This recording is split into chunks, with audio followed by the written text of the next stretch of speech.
I'm Hannah. I'm Saruti. And welcome to a very cold, December-y, icy, deathy, Very valley-y, cold and Christmassy.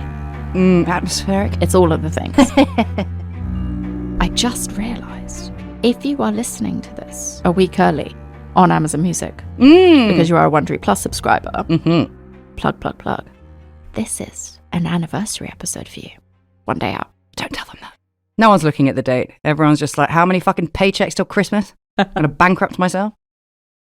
Anyway. On the 29th of November 1970, a partially burned female corpse was found in the icy, desolate terrain of the Isdal Valley near Bergen, Norway. Police had no name, no identifying clues, just a mountain of questions. A search was launched to uncover who this woman was, to give her a name, a story.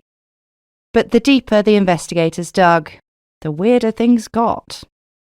And a story emerged that's straight from a Scandi noir drama.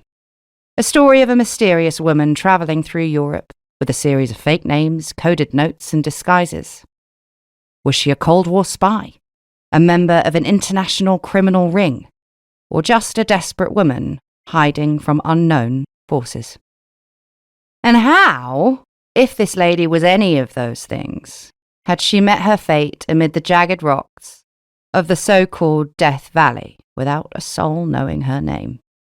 In 1970, with each new clue melting away like footprints in the snow, it seemed like the Isdal Woman was always one step ahead of those chasing her. And what began as a quest for justice turned into something a little more complicated. So come with us as we attempt to follow in the footsteps of the Isdal Woman, the enigmatic figure at the heart of Norway's most infamous cold case. Let's start by taking you to where her body was found, Isdalen, or the Isdal Valley. It's near Mount Ulriken, about a 2-hour walk from the city of Bergen. Ulriken sounds like a Klingon. I was just thinking, what's her name? Ulrika Johnson. Ulrika Johnson. The landscape there is unforgiving, with harsh winds, a cold climate, and only a few hours of daylight in the winter. The area is often dubbed Ice Valley, because, well, take a guess. But locals know it by a darker name, Dødsdalen, meaning Death Valley.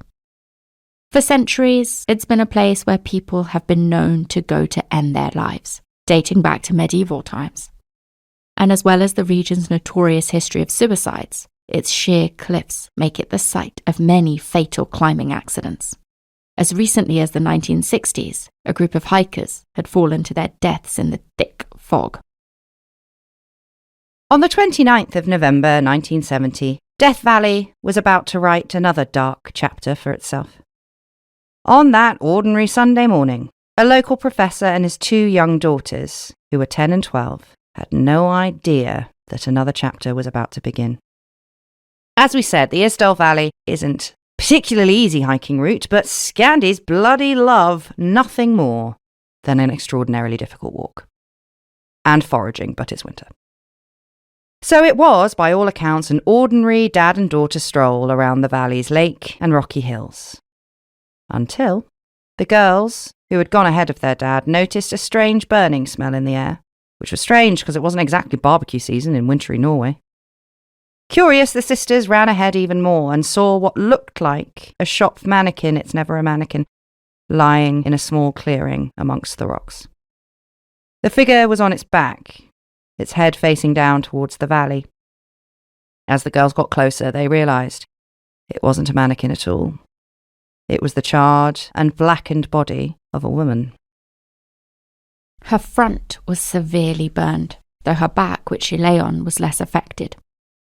This woman had been clothed, but the mostly synthetic fabrics had largely melted away because of the fire, making her appear naked.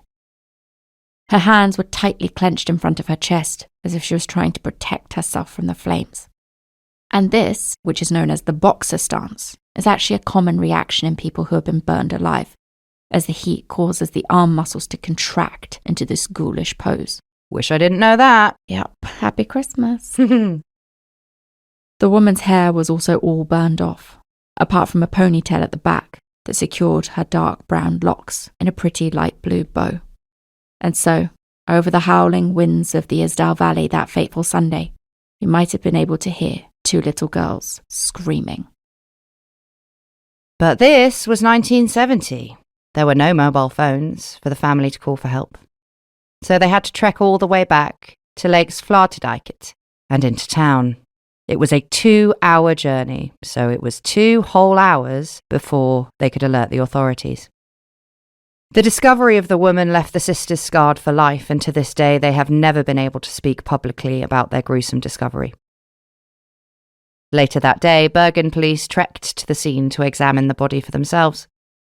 Given the area's reputation as a notorious suicide spot, they assumed this would be a routine Jane Doe, or, as should be called in Norway, a Kari Nordmann.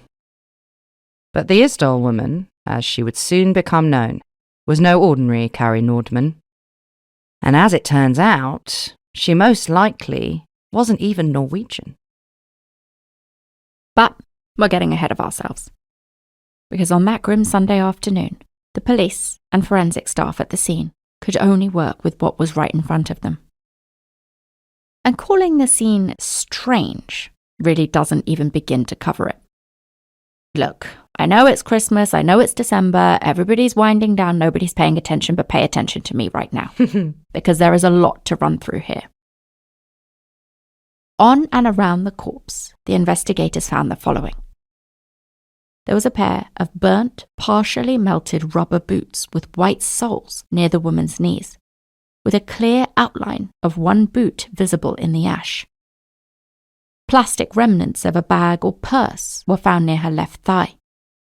Scraps of unidentifiable synthetic fabrics had been melted down in the fire. By the woman's left knee, there was a steel lady's watch with the insignia Solo, and it was set to exactly 10:10, the factory setting, suggesting that it had neither been used nor worn. Near the watch was some neatly laid out jewellery. 2 silver-coated brass earrings with turquoise-coloured glass stones, and a large oval ring with a yellowy white stone. 2 white plastic bottles containing water also lay near her feet, one warped and partially empty, the other intact and full. An almost empty bottle of klosterliquor, a generic Norwegian herbal liqueur, was also discovered a bit further away. Sounds disgusting. It does, doesn't it? Sounds like an off-brand Jaeger bomb. I was going to say the only herbal liquor I can think of is Jägermeister. What? But like, how strong is Jägermeister? It must be like over 20, would you say? Let's look it up. Because this alcohol exceeded 4.75%, but that meant that it could only be sold in specialist state-run stores. Vinmonopolet in Norway, that seems very low. It is very low, but Norway because has funny laws, don't they? Because it's fucking dark all the time and everyone's depressed and drinks themselves to death, that's why. Yeah. But yes, Jägermeister is a heady 35%. Oh, okay. Stronger than I thought. So yeah, let's get back to the Isdal Woman though. So back at her feet, there was a charred matchbox, as well as what looked like remnants of burnt bread or crackers. Small amounts of burnt paper-like material was also found under her thighs, and hidden underneath her body, they found a less damaged dark brown fur hat that carried the unmistakable stink of petrol. Before we go on, I would like to clarify, I do not think that every person in Norway is drinking themselves to death. Just to be clear. Just to be clear. But 4.75%, and it's got to be in a specialist shop, is pretty bonkers. Yeah. That's just over a beer. Wow. Yeah, I think most of the Scandi countries are quite similar, and you can only go to special shops, and they're all shut on Sundays, and they stop at 11 or something like that. As we mentioned earlier, the Isdal Woman's body was positioned between large rocks. Draped over one of these rocks was a woolly jumper, along with a burnt blue nylon umbrella and a green checked wool scarf. Its fringes singed nearer the body. On that same stone sat a warped plastic cup, thought to be the kind from a thermos-style flask, but no flask was ever found, and a melted plastic spoon. There was also a partially melted plastic lid that didn't seem to fit anything. Searching for a match for this lid, police dug into the loose rocks under the body. And that's where they found what looked like a melted plastic-like material, which seemed to have trickled down through the rocks from the surface. And they also discovered lots of yellowish material that looked like fat at the bottom of the scree. There was also blackened stone about 1 metre deep, which indicates that the fire got quite far down. But no wood or other materials that you might use to sustain an open flame were found. This reminds me of when we were in New Zealand and Sam pulled out that fucking murder mystery. Oh my God. So Hannah and I, after the tour, we spent a couple of weeks in New Zealand. Sam came out to join us and we were there with his parents as well. And I think we were in Wanaka and he was like, I've got this thing. And he pulls it out, but he pulls it out at like 10 o'clock and everybody's been drinking, we're knackered, and we get it all out. And it was one of the most complicated things. I did not think it was going to be that hard and complicated. I think we overcomplicated it. We did also do that, you're right. I mean, his heart was in the right place. Oh, absolutely. It was like one of those murder mystery packs you get to like do as a group, and it was wild. And that's what this feels like. Yes, I mean, we got our man. We did get our man. But at what cost? Also, Sam's dad used to be a fucking Bobby, so he's obviously taking it all extremely seriously. I'm trying extraordinarily hard not to be one of those people that only talks about ADHD, but one of the things I find extraordinarily hard is when a lot of people talk at once. Yes. Which was happening. Oh, yes. So I was like, I'm just going to look at this newspaper article and highlight things very quietly. And then there was a video bit and I was like, I'm just going to watch this until something happens. At least you watched it.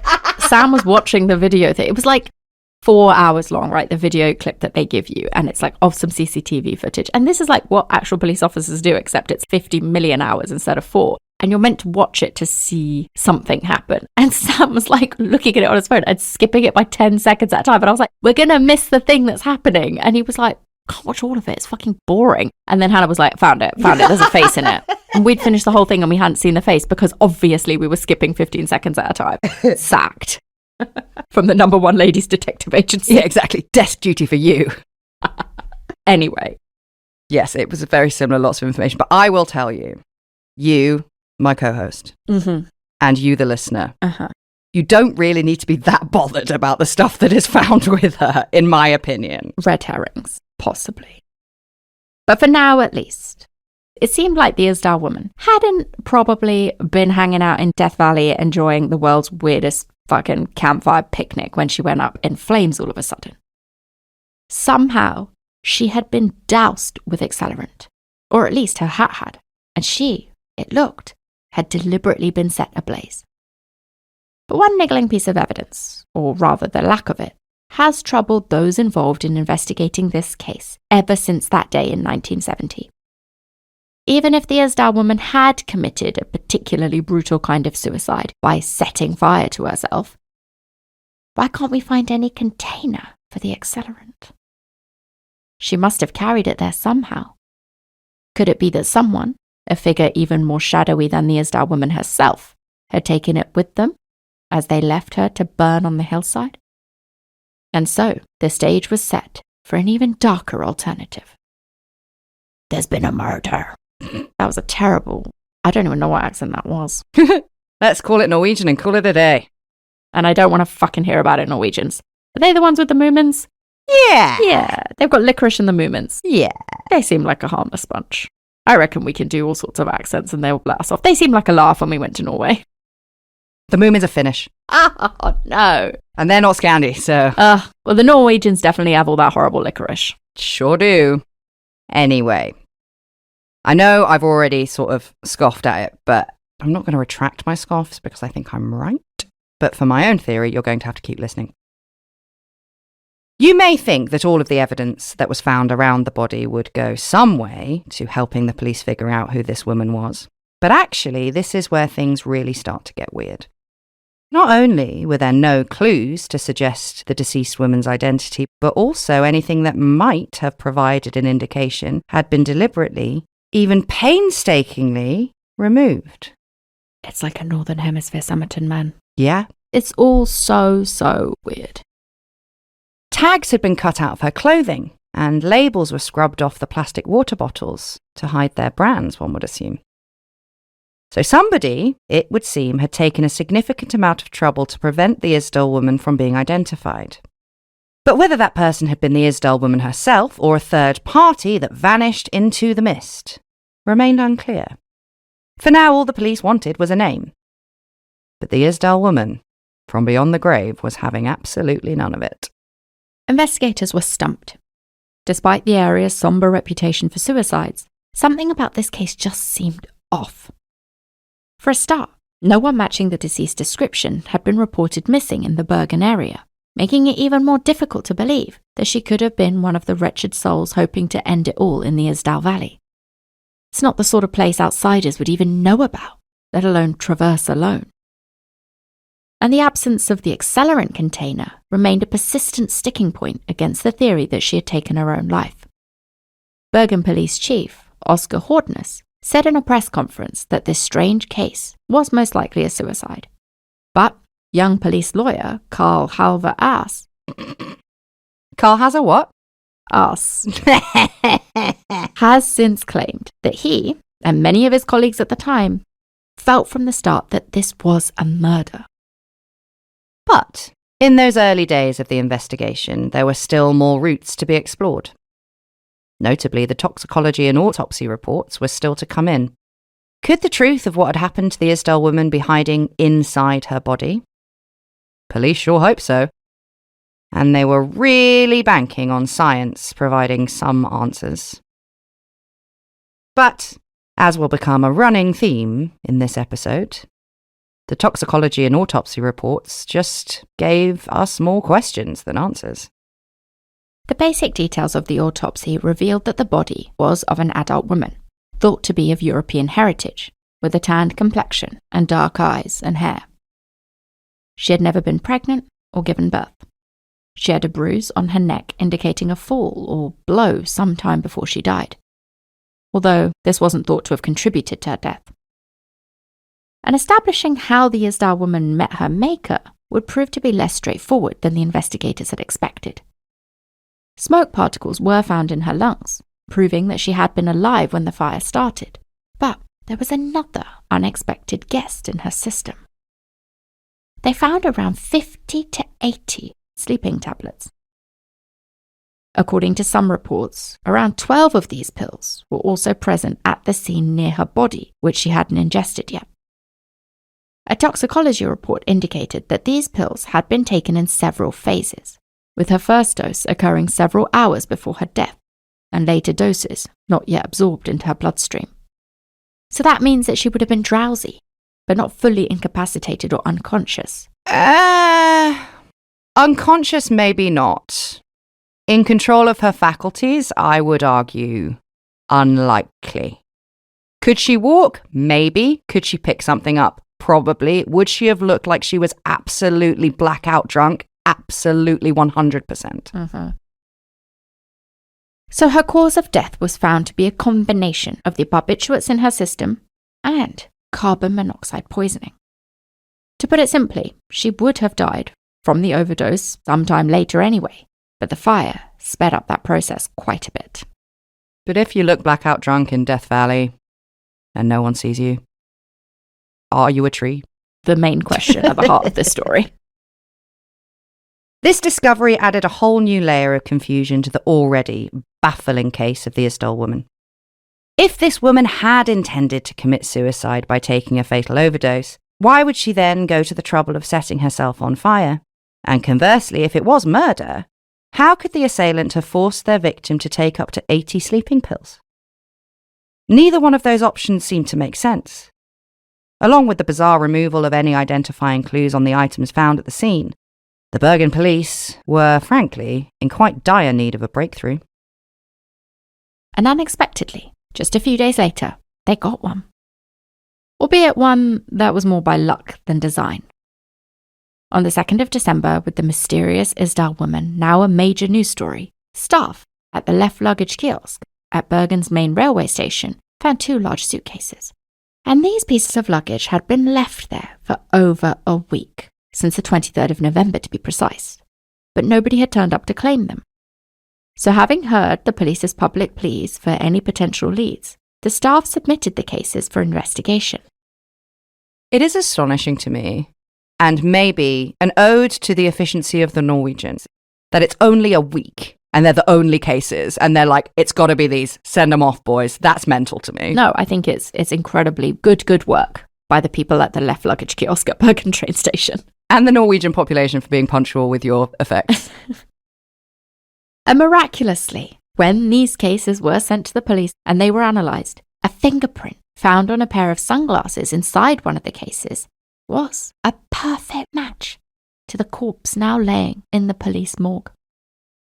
This was indeed the Isdal woman's luggage. Forensic technician Tormod Bones. Stop it. It's spelt B-O with a slash through it, N-E-S, right? So in my head, his name is Tormod Bones. I believe that is the correct pronunciation. That's much better.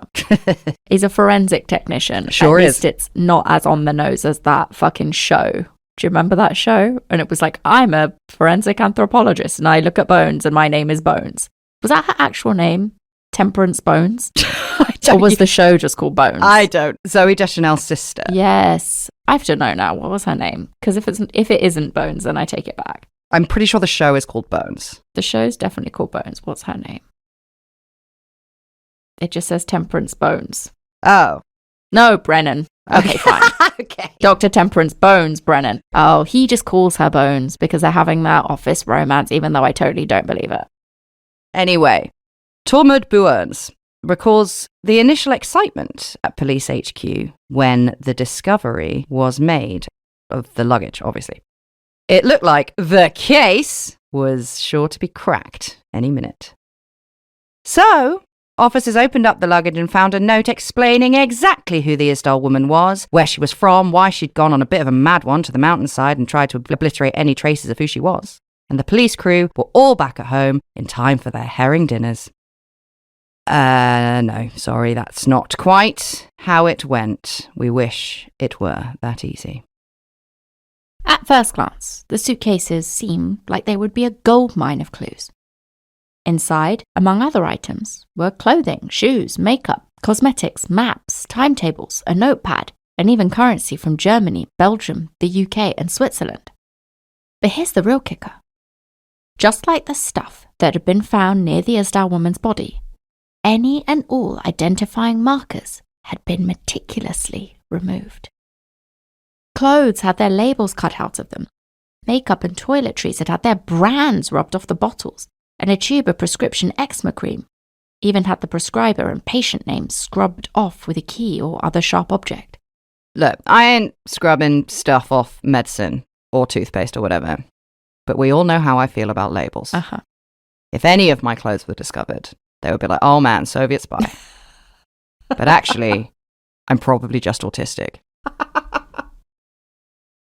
And inside these suitcases, because this is all pretty unsettling, they found something else that just made it all even weirder.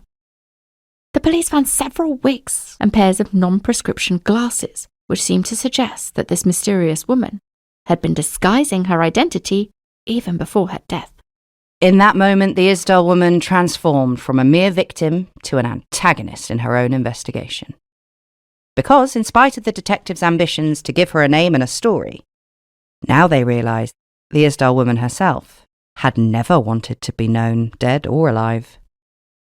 So the cat and mouse chase began, a mystery that's kept people guessing for over 50 years, all the way up to right now. And not to blue ball you, but I think I'm going to blow it right open. I'm just going to wait until the end. For now, in our story, at least, the Isdal woman was in the lead and the Bergen Police Department were trailing behind. But the police weren't going to give up without a fight. They seized on one of the most promising leads to come out of the suitcase, a carrier bag from a shoe shop in the city of Stavanger, a breezy 5-hour ferry ride across the fjords from Bergen. No, thank you. It was exactly the sort of place that the Isdal woman might have bought the trendy rubber boots, known in Norway as sailorstøvel, i.e. sailor boots. And these boots were of course the ones that had melted in the flames around her body. So it was all they could do to follow in her ghostly footsteps. At Oscar Rortved's family-owned shoe shop, close to the harbour in Stavanger, the owner's son, Rolf, had exciting news for the police. Not only could he remember serving the customer thought to be the Isdal Woman around 3 weeks earlier, but she had made quite an impression on him. Describing the woman as a stranger, which actually just means not from Norway, with her olive skin, dark hair and brown eyes, as well as speaking heavily accented English, Rolf and his colleagues recalled that she was well-dressed and seemed vaguely glamorous. Rolf said she had pretty legs and also wider hips than her slim figure might have suggested, which is something that is commented on quite a lot by various witnesses. I don't think we need to look in on, I just think men are dogs. A taxi driver would describe the Isdal Woman as sexy, which does feel a little bit awkward when you say it about someone who ended up as a corpse on a hill, but whatever. Rolf went on to say that the woman was reserved and quiet, and incredibly indecisive when it came to which boots she wanted to buy. Ultimately, she returned to the shop a day later to purchase a blue pair from the Celebrity line, which at the time were the most popular style in Norway. Maybe Kate Moss wore them to Glastonbury. Although it was perhaps unusual for a female tourist to go on a solo shopping trip in a city like Stavanger in the early 70s, overall Rolf's recollections aren't too strange. That is, except for the smell. Even at the time, Rolf and his colleagues made a note of the unpleasant, pungent smell that seemed to follow this new customer around the shop, although they couldn't quite place it at the time. It was only a few years later, when Scandinavia opened up to foreigners and started to experiment with seasoning, that Rolf realised that the smell reminded him of garlic. Norway. What the fuck? What? I think I have read this before about how they didn't have garlic for so long. Mm-hmm. Yeah, well, that's why everything's got fucking dill in it. I'm sorry. Also, look, I had a great time in Norway. Lovely. But Scandi food, not for me. Gonna say. All this raw fucking pickled herring shit. The herring I could handle. You can keep it. The herring I could handle, big fan of the meatballs. But I like bread that doesn't tear my mouth to shreds. And I can't eat dill anymore. No, I want garlic all over everything, please. Anyway, we're gonna stop riding your dick, Norway. You're fine. You don't need us. You've got all that oil. But no seasoning. Work harder on that. Anyway, on the positive side, at least investigators could now be pretty sure, because of her garlicky whiffs, that the Isdal Woman wasn't a vampire. But that's basically the only thing they could rule out. Determined not to let her trail go cold, investigators decided to check out local hotels for sightings of their woman. But a few yards from the shoe shop, they hit gold at the Hotel St. Svithin, where the staff remembered the Isdal Woman staying for a few nights. As the concierge brought out the visitor registration cards, which is a legal requirement for any foreign guest to fill out when they're staying somewhere new, the excitement was palpable. Finally, they were on the verge of getting a name. And from there, they could put this whole strange garlic-scented matter to bed at last. At the hotel, the Isdal Woman had given her name as Fenella Lorch, which sounds like some sort of posh nymphomaniac character from a Jilly Cooper novel. She claimed that her country of origin was Belgium, though she filled out the form in German.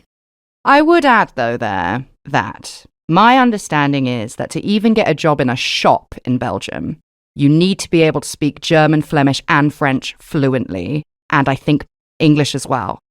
But it's interesting because she must have been speaking English. Yes, true. Who knows? She's up to all sorts. And she is covering her tracks. You know, I think we can't look for too many clues in like what she does or doesn't do because she's actively trying to throw you off her track. But what was even stranger was that later handwriting analysis suggested that this woman was more likely to have been educated in France. Aha! The garlic. And this was because they pointed out telltale signs like a double-cross T and underlining her signature. But that's another story, one that we'll get into in a bit. For now, let's stick with our new friend, Fenella, if that was her real name, which it most likely wasn't. Now, given how meticulous the Isdal Woman had been in removing any trace of her identity from clues in her luggage, police had good reason to be skeptical on that front. But at least they now had a reliable sample of her handwriting. as well as an idea of where else she might have been, thanks to the notepad that they found in her luggage. This notepad contained several neat letters and numbers in rows of blue ink. At first glance, these notes seemed to be some sort of code, immediately gripping the investigators. But it turned out to be not a code at all, rather a sort of shorthand log of all of the places that she'd been over the past several months. The numbers and letters referred to dates and cities that she travelled to. For example, 20M and 23MO would mean she spent March the 20th to the 23rd in a city starting with O, like Oslo. So not exactly the Enigma code.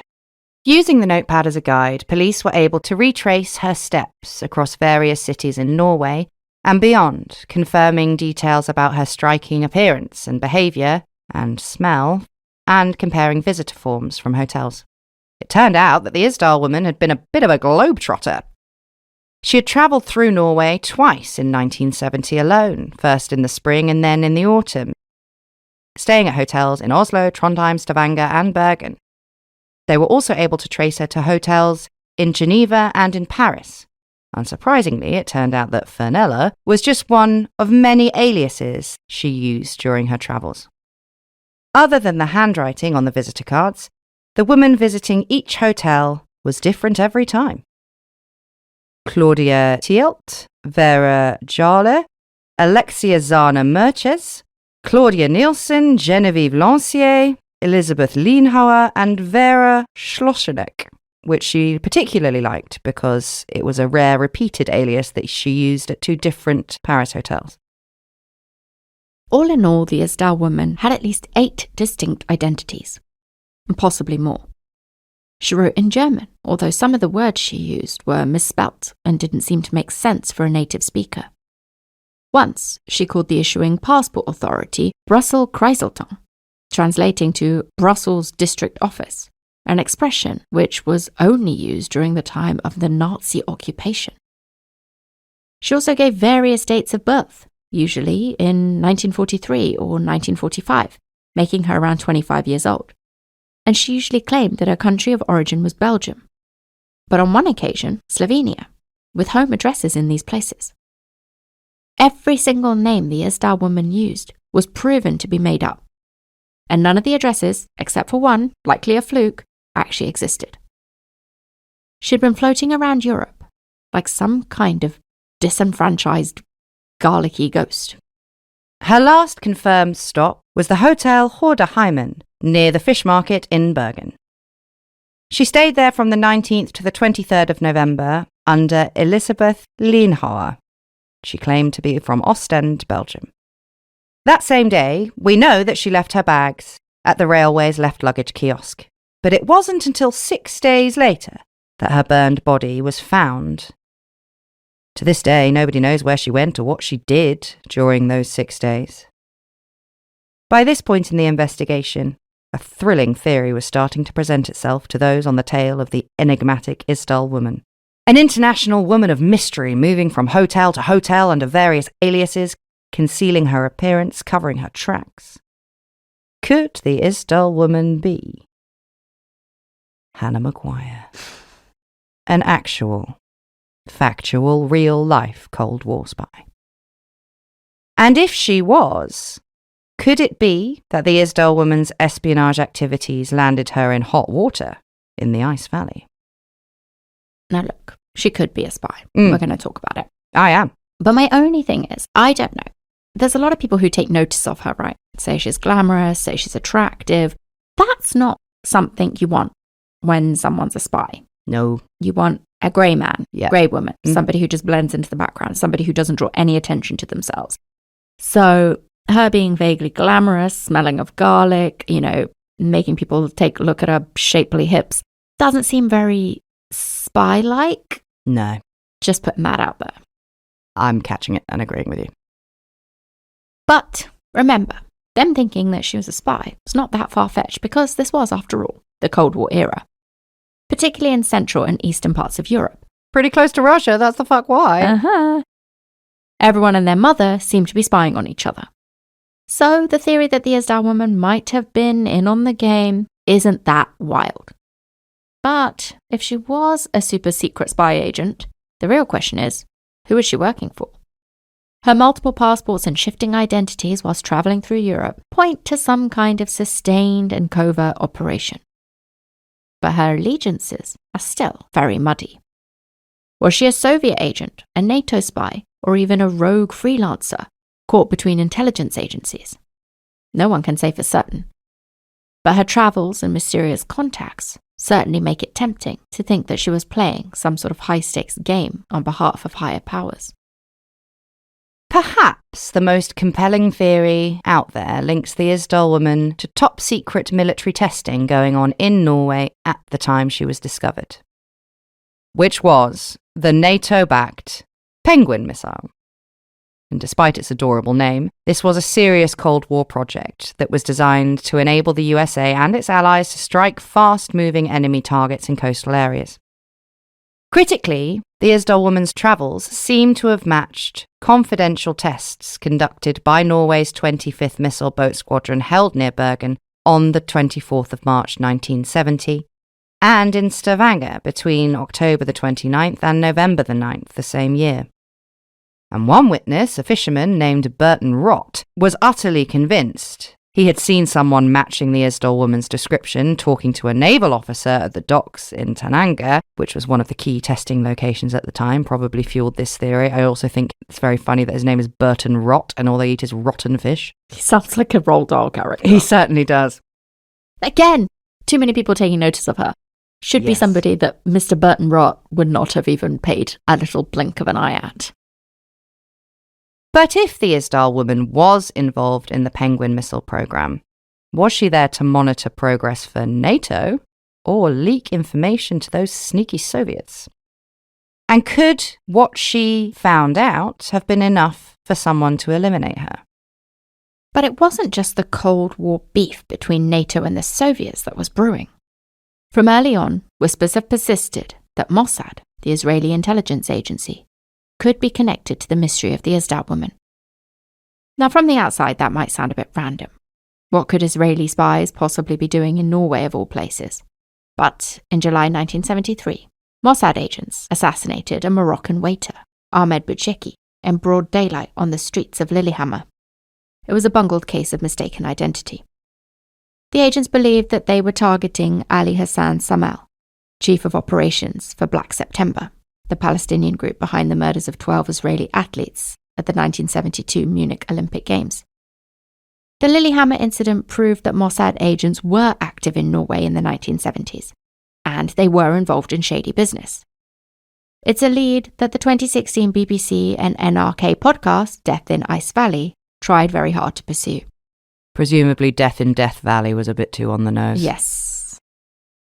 A listener to this podcast, Cecily, said that her grandfather had been one of the original investigators in the Bergen police force, and he was told that the investigation ground to a halt because of an apparent connection with Israeli intelligence. In 2023, the NZZ, one of Switzerland's major newspapers, published a mammoth article arguing that the Isdal Woman's movements appeared to shadow a Swiss banker named François Grenaud. He also happened to have well-known Nazi affiliations and a vendetta against Israel. It made sense why he was in Switzerland then. Could she have been a Mossad agent assigned to tail this dangerous enemy? These spy theories, as exciting as they are, for the most part, seem to be based in wishful thinking and jumping to conclusions, rather than any cold, hard facts at all. Unfortunately, back in 1970, there weren't a whole lot of cold, hard facts to go around. Scientific technology was pretty limited when it came to identifying unidentifiable victims. Luckily for us, though, that is no longer the case. In 2016, the podcast series Death in Death Valley pushed for DNA testing on organ tissue kept in storage from the Isdal Woman's body, as well as her preserved jaw and teeth. What the DNA analysis found was the clearest evidence that we're ever likely going to get. The flesh and blood of who the Isdal Woman really was, of course, hidden in her genetic code like it is in all of us. DNA analysis revealed that she was of European descent, with the maternal haplogroup H24, suggesting that her ancient foremothers migrated through Europe, possibly from Southeast Europe or Southwest Asia. H24 is primarily found in Romance-speaking countries like France, Spain, but also a bit in Germany and the UK and in Ireland. These findings could weaken the theory about the Isdal woman being an Israeli spy because none of those things that were found in her DNA indicate her being Jewish. Now, DNA can only tell us so much about a person's origins. But it turns out you can find out a hell of a lot more than you might think about a person from their teeth. The Norwegian Criminal Investigation Service, Kripos, and researchers from the University of Bergen conducted something called isotope testing on the Isdal woman's teeth in 2016, and the results were fascinating. Before we get to that, though, let's have a quick look at what isotope testing actually is. Now, without getting too technical, because we honestly don't think we could. I did Chernobyl. It basically means looking at the chemical signature left on a person's teeth as the enamel is formed during their lifetime. Which is there because isotopes are probably unstable and therefore absorb things from their environments. So oxygen isotope analysis can reveal the type of water a person drank as they were growing up, and crucially, where that water came from. And strontium isotope analysis can reflect the foods that a person ate whilst they were growing up, as well as the type of soil in the area where they lived. And all this data can narrow things down to a surprisingly small dot on a map. Researchers were able to confirm with a pretty high degree of accuracy that the Isdal woman most likely spent her early childhood years somewhere near the France/Germany border. That's so cool. It's quite a big border. It's quite a big stretch of space there. But anyway, that would corroborate some of the witness testimony because quite a lot of the people who said they encountered the Isdal woman reported that she did seem French. I love that. What, rude? Seemed French. Oh my God. And as we said, her handwriting did seem to suggest French schooling. Indirect evidence also suggested that she entered Norway on a French passport. How they don't know that for sure is mad. Anyway, apparently a passenger log of an international flight that we think this lady did take mentioned one unidentified French traveller. Who is getting on a plane unidentified? I don't know. Look, I want to say this is 1970. This is like a long time ago. You know, everyone was probably just like, whatever. Even fucking before 9/11 was pretty whatever. But it's also the Cold War era. So it's like kind of two things that I can't quite square in my mind. I agree. Never mind though, because presumably the Isdal woman had other fake passports with her at all times that she was using to check into hotels across Europe. So I wouldn't hold on to it too much, to be honest. And not to mention the fact that investigators had a strong feeling that the passports this lady may have carried with her were most likely destroyed in the fire that ravaged her body on Isdal. But the story didn't just start and end in France. Associate Professor Hurrian Hugelworth from the University of Canberra drew up an isotope map of all of the hotspots where it's felt the Isdal woman travelled in her youth and adolescence. And just like she'd had itchy feet as an adult, the map suggested that the Isdal woman moved around a lot in her early years. Specific hotspots glowed brightly on the map, from Nuremberg, Rome, northern Spain, the Balkans, and even Wales. Had this mysterious woman been a nomad from the start? And if so, why? Carbon dating tests have offered a fresh perspective on the Isdal woman's case. They indicate that she was most likely born around 1930, significantly earlier than the dates of birth she listed on her visitor cards, which were between 1943 and 1945, and probably explains why she was referring to the Nazi passport sorting office. Anyway, that carbon dating would put her closer to 40 years old than 25, which is the age the witnesses seemed willing to believe that she was, though. It's a pretty big difference. Really big difference. I wouldn't even put on a visitor card that I was 25. No, but have you looked up the Korean woman who is 65 years old? No. There is a 65-year-old Korean woman who looks about 12. I believe you. But those Koreans, man, they've got good skincare, but they've also got a lot of plastic surgery. What's the deal? I want to know. Did you see that story of the man who, they're both Korean, he gets married to her and then they have children. He's like, why are my kids so ugly? And then he finds out she had loads of plastic surgery and he sues her. Yeah, no, I am very aware of that. Also, if you look up the contestants for Miss Korea, they all look exactly the fucking same. This is the problem with just like rampant plastic surgery, is that everyone just ends up. Like, I watch a lot of dating reality TV shows and I just started to watch them. And maybe it's because I'm still jet lagged, but I'm like, everyone looks the fucking same. You all have the same exact face. It's quite unsettling, actually. Anyway, maybe our Isdal woman had a very, very extremely good garlic-based skincare routine, perhaps. Or quite possibly, and I'm only saying this because everyone describes her as being a foreigner and how obvious it was she was foreign. Maybe they just didn't know what a 40-year-old not Norwegian looked like. But, more importantly than that, if the Isdal woman was in fact born in 1930, that would put her childhood and adolescence squarely in the peak of the Second World War, which was, as I don't need to explain to you, a period of significant upheaval in Europe, especially for certain societal groups, and especially children. Now, the Death in Ice Valley podcast latched onto the theory that the Isdal woman might have been a Jewish refugee child, relocated from Nuremberg, known to be a hotbed of dangerous Nazi activity, to safely further west. And it is a fascinating theory, which could explain her gradual migration into Western Europe. But there are some big gaps with this theory.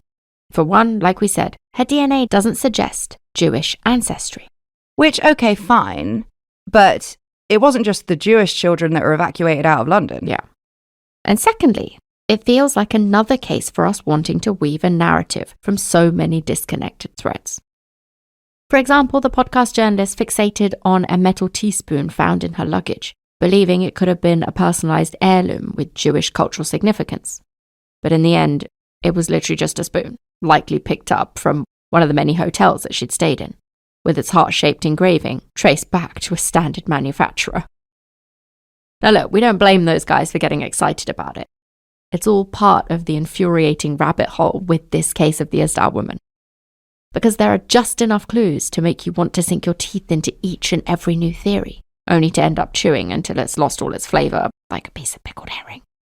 And you have to reluctantly spit it out. But maybe we've just got teeth on the brain. Because the Isdal woman's teeth could well be the gift that keeps on giving. Because she had very distinctive dental work. Her gold teeth and crowns weren't a common sight in Scandinavia or Western Europe, suggesting that she could have seen a dentist in Eastern Europe or even in South America. Fun tooth fact, gold crowns and fillings are much, much better for you than the ones that we have now because gold is a natural antiseptic. Yeah. So as long as you don't mind looking like a total fucking gangster. Added bonus. Just go get all of that. Anyway, the gold teeth could support the theory of the Isdal woman being an international spy, because in the 1970s, very few people would have both the need to travel so widely and the means to afford such extensive, sparkly dental work. But just like everything else, all this tooth chat was quite empty in the end. Because it's not as if we don't know where the Isdal woman had been. Her tracks are actually pretty easy to follow in purely geographic terms. Multiple witnesses saw her comings and goings around Norway and Europe in 1970, and they all reported her distinct appearance and quirks. The thing we don't know is what the Isdal woman was doing in each of the locations she showed up in on that strange road trip in 1970. And we also have no idea who she might have been dealing with. Perhaps the most ironic thing is that wherever she went, the Isdal woman couldn't help but stand out. Firstly, in a physical sense, with her dark features giving her a very foreign look compared to the blue-eyed blondes of Scandinavia. She had a marked gap between her front teeth, with several gold fillings glinting when she opened her mouth. Again, uncommon for the time and place. Her style of dress was said to be fashionably Italian, with some elements that seemed Russian, like the fur hat found under her body. But it was partly also how she acted that drew attention. Witnesses reported her speaking broken English and other languages, thought to be French, German, or even bits of Flemish. Hotel staff noted a pattern of odd behaviour, such as requesting to move rooms and always putting a chair in the hallway when she went out, only to drag it back inside on her return. She was quiet and largely kept to herself, but nonetheless made a curious impression in her limited interactions with others. And then there was that unusual spicy odour, something charitably described as an exotic oriental type of perfume, while at other times, just a horrible stink. To top it off, she was often seen wearing wigs and fake glasses to conceal her appearance, which naturally only caught people's attention all the more. If the Isdal Woman was a spy, it hardly sounds like she was a very good one.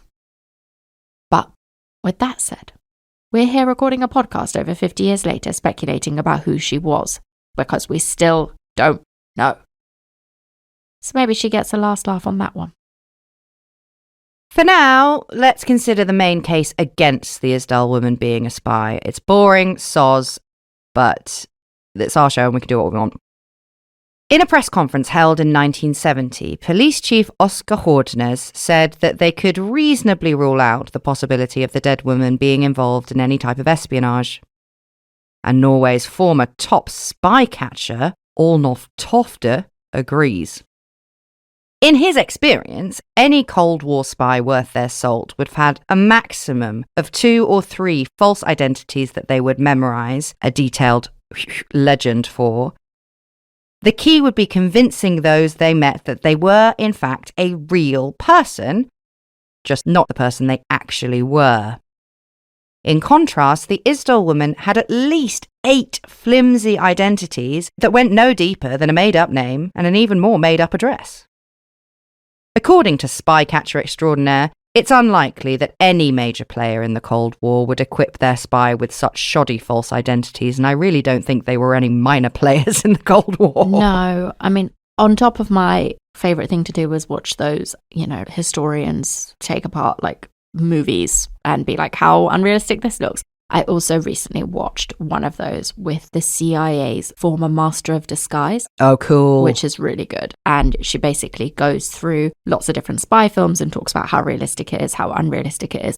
And this is exactly what she says. You don't have a box of passports and disguises just sat around the CIA office. You get given maximum 2. And they are very, very specifically researched, very well crafted, and you learn it. It's not like, oh, I fucked that one. Can I have a new one, please? It just feels so unprofessional. Yes, and spies were everywhere in the Cold War, that's fine. But, as Saru said, they probably would have been lined up with better and less identities. And a lot of them would have taken their secrets to the grave.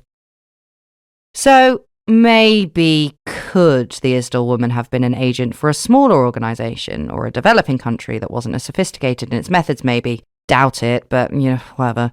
Or perhaps a member of an organised criminal gang, or maybe sex trafficking ring, someone who doesn't have as much of an espionage budget.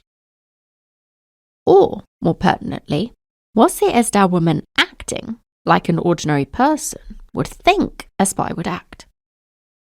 Without trying to stick a diagnosis label on the Isdal Woman, since we're A, not remotely qualified, and B, she's been dead for over 50 years and we have no idea, it's still worth considering that if she had been suffering from some sort of mental health condition like schizophrenia, this could account for many of the weirder elements in the story.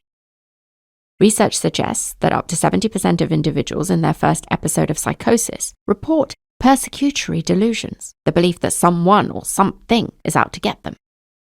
You might believe that you're being monitored by the government, hunted for a crime you didn't commit, or are otherwise at the centre of some sort of grand conspiracy. It can be incredibly frightening and cause people who are going through this to behave in a way that doesn't make sense to other people. Could this have been what happened to the Isdal Woman?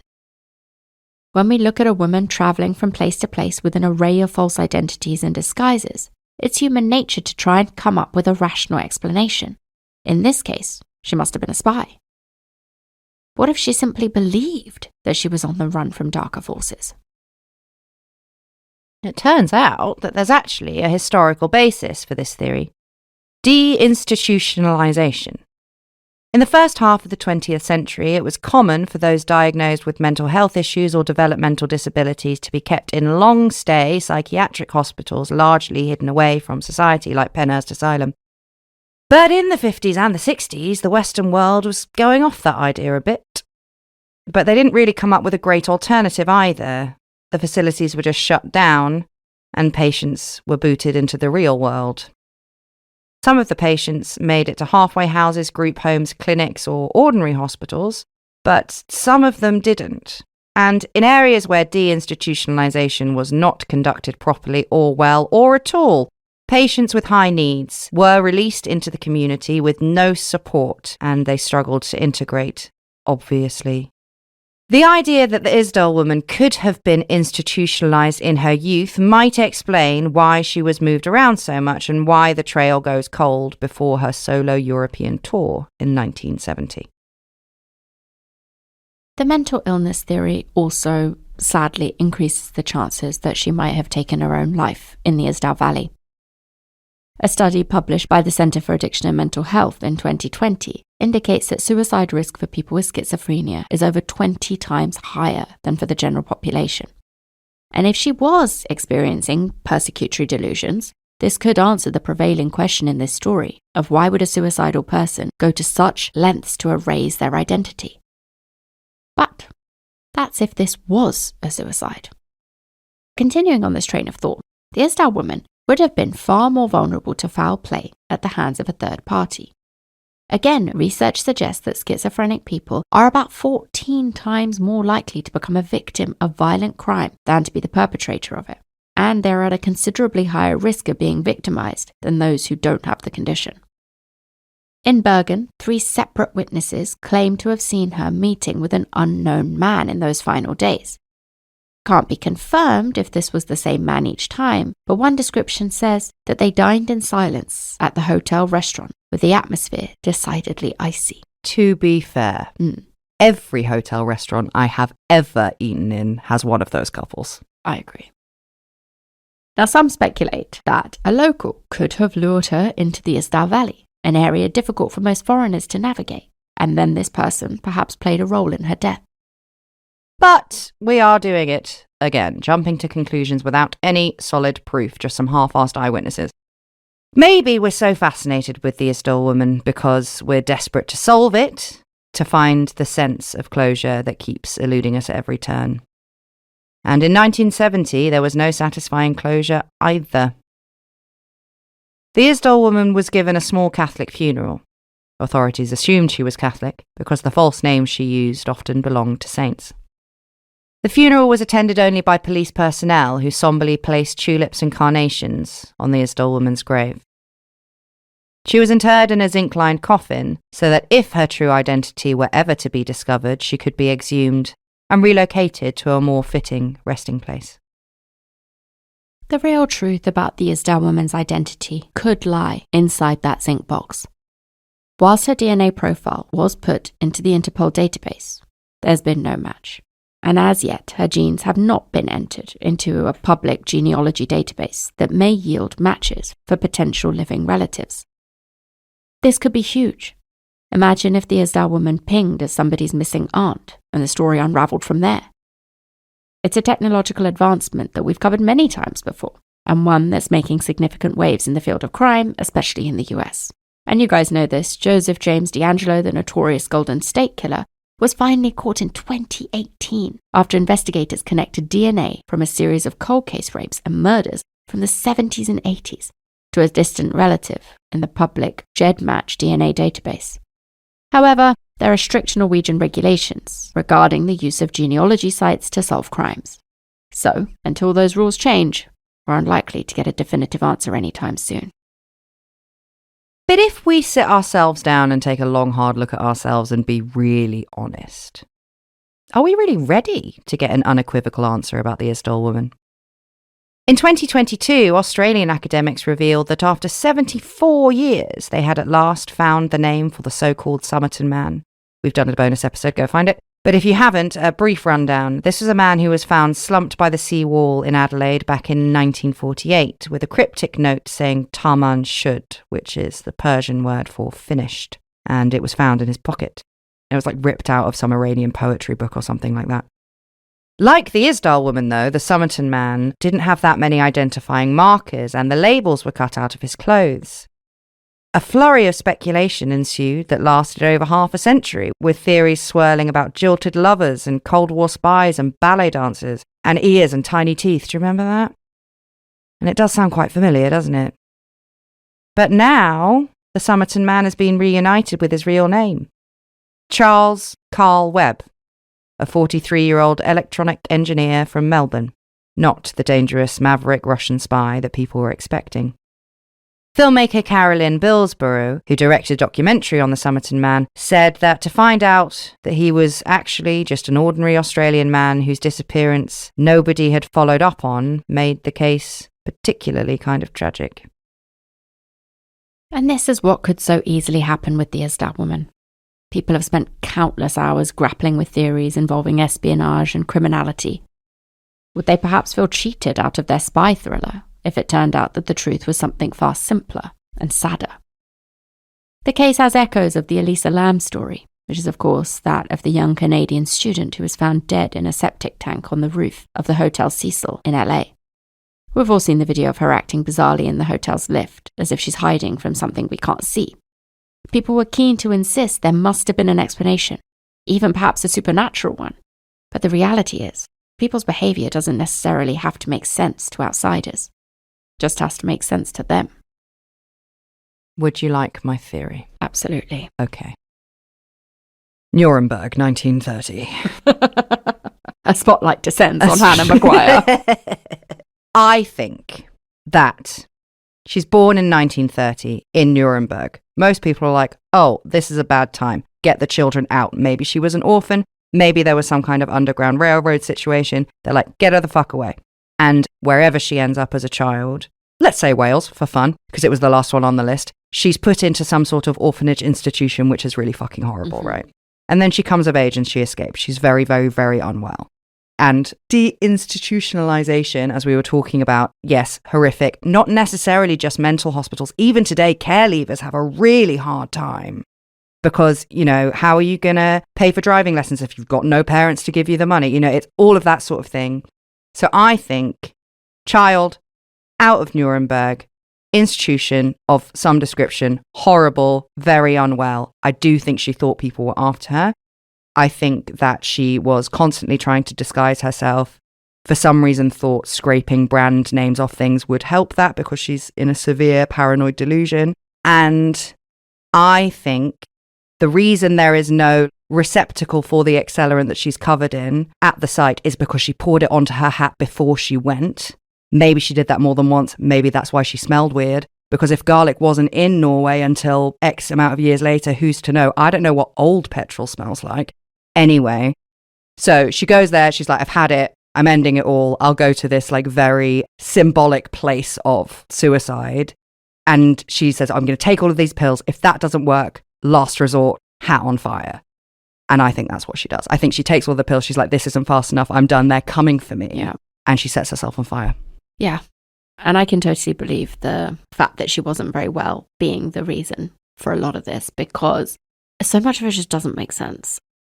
The whole thing of like scraping brand names off like cosmetics and stuff. Okay, sure. Cutting labels out of clothes, maybe. But like that is down to a level that doesn't really give away who you are anyway. Yes, exactly. So it speaks to somebody who is going through some sort of persecutorial breakdown.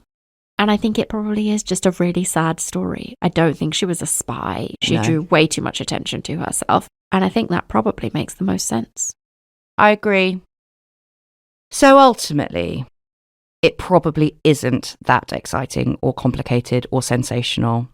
But the reason so many people are obsessed with this case is because it is unsolved and has remained so for quite some time. Until we absolutely know whether she was a Cold War agent or just in the throes of a really tragic and uncontrollable mental health episode, the Isdal Woman can be whoever we want her to be. Maybe we'll catch up to her eventually, but for now, at least, she is winning. And I, for one, I'm kind of rooting for her to stay hidden. Me too. Let's leave her be. She didn't want to be found. No. I think it's one of those cases where it's like with the Somerton man, yes, some people may have been disappointed, but I think it's kind of the same thing of like when people find out that somebody was like some sort of horrible paedophile, they're like, oh, you ruined my childhood. I'm like, it's not about you. I think it's nice that Charles Carl Webb got his name back. I agree. But Isdal lady didn't want to be found. Maybe it's best we leave her that way. Exactly. So be good. If you haven't done your Christmas presents, you should do that because it's only going to get worse. You should. And you might want to think about maybe if you've been really lazy or you're just a great person, gifting a red-handed Patreon membership to your beloved friends, family, co-workers, dog, I don't know. For more details on that, check out the show notes. And we will be back for our last 2 episodes of Red Handed for the year 2024, starting next week. It's a 2-parter. It is. I should probably start it. And on that note, goodbye. Bye.